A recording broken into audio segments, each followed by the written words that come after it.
Bonjour à tous. Aujourd'hui, je vais vous parler d'une bibliothèque JavaScript nommée snap.svg.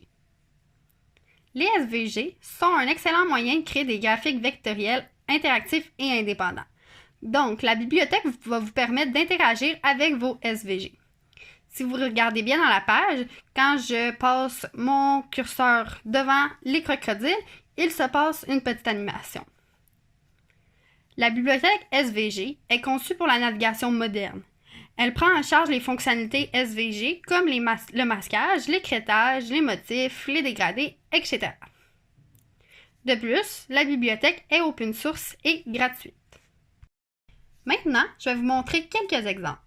Si vous allez dans la navigation en haut à droite, dans Démo, vous allez voir que vous avez 5 exemples de la bibliothèque. Comme vous voyez, vous pouvez interagir avec la machine à café qui est animée en cliquant dessus. Donc, si vous cliquez sur un des 5 boutons, vous allez voir, il va y avoir une petite animation. Même principe ici avec les verres. Les verres s'animent quand je passe le curseur sur ceux-ci.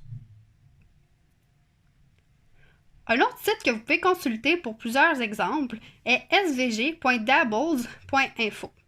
Sur ce site, il y a plusieurs exemples avec forme géométrique.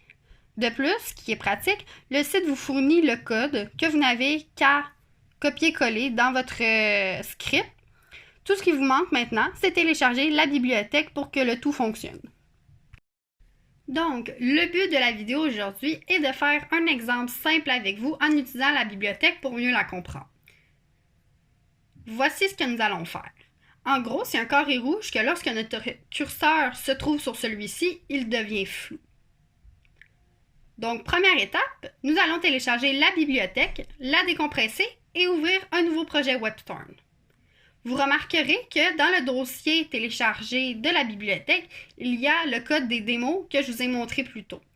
Donc, si vous voulez les refaire, pas de problème, il vous donne le code avec le CSS, avec le JavaScript et le HTML. Une fois que vous avez créé votre projet WebStorm, vous allez aller chercher dans le dossier snap.svg que vous avez décompressé. Vous allez aller chercher le dossier dist. Dans ce dossier, il contient la bibliothèque qu'on va utiliser. Vous allez aussi aller chercher le dossier source. Celui-ci contient plusieurs scripts d'animation. Et finalement, le dossier doc qui contient les styles, les fontes et autres qui vont être utiles. Donc, première étape, on va lier la bibliothèque en dessous de votre titre que vous aurez nommé comme vous voulez. Moi, je l'ai appelé tutoriel snap.svg. Ensuite, nous allons créer un script.js.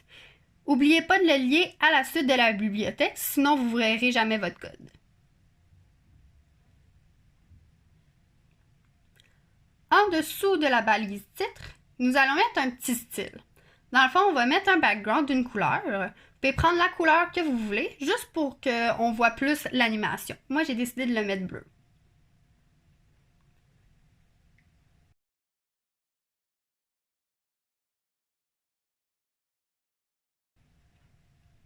Maintenant, dans la balise body, nous allons mettre une balise SVG et on va lui mettre un ID. Moi, je vais l'appeler SVG pour ne pas me mélanger, mais vous pouvez le nommer comme vous voulez.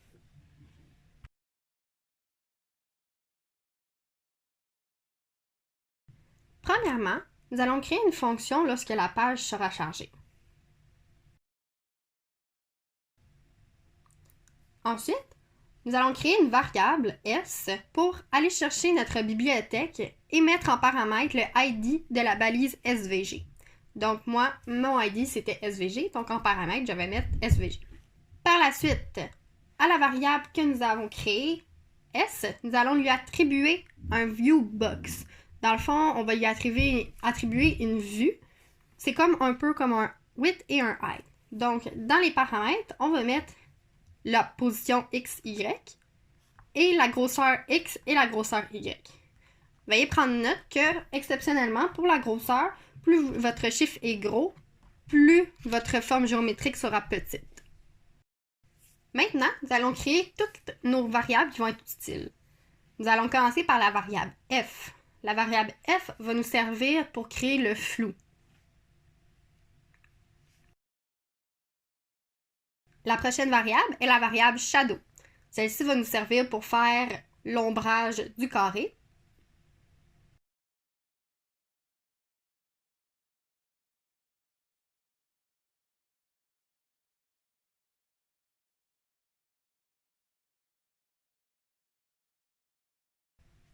Ensuite, nous allons créer la variable filterChild. Celle-ci va nous servir pour l'animation entre le flou et le normal.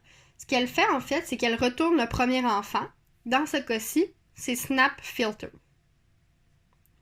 Finalement, nous allons créer la variable R qui sert à créer notre rectangle.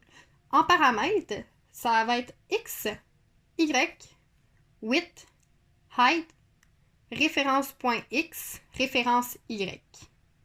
Puis nous allons lui attribuer un stroke, la grosseur du stroke, une couleur.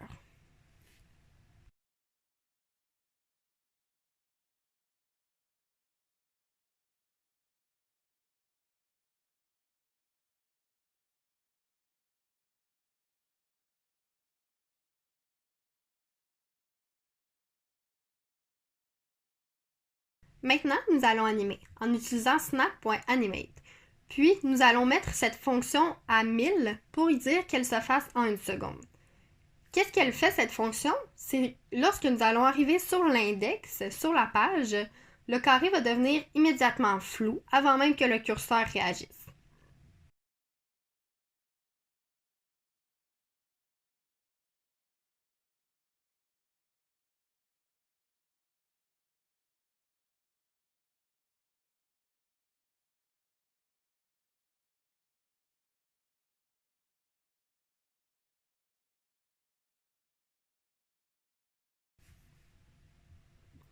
Puis, nous allons créer le over en l'ajoutant sur le rectangle.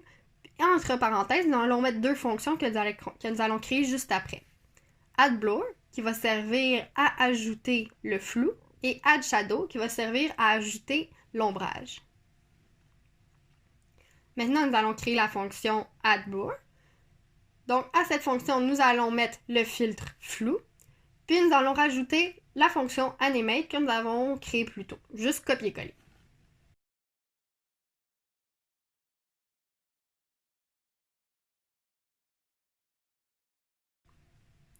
Finalement, nous allons créer la fonction AddShadow, puis nous allons lui mettre le filtre Shadow.